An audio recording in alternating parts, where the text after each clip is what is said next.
In this video, we'll be going over a few additional recommendations before you get started contacting suppliers and selling on Amazon.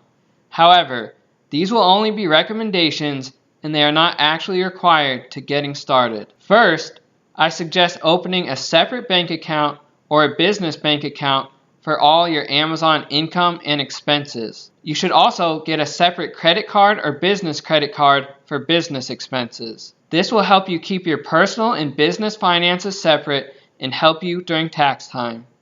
Next, I recommend setting up a business email.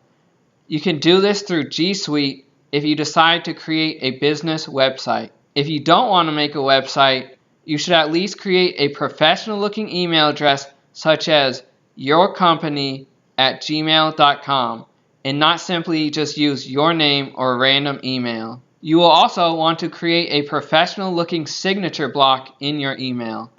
This should only take a few seconds and there are tons of YouTube videos on how to do it. If you decide to create a website which can help you look more established and more reputable, you can do it yourself with software such as WordPress.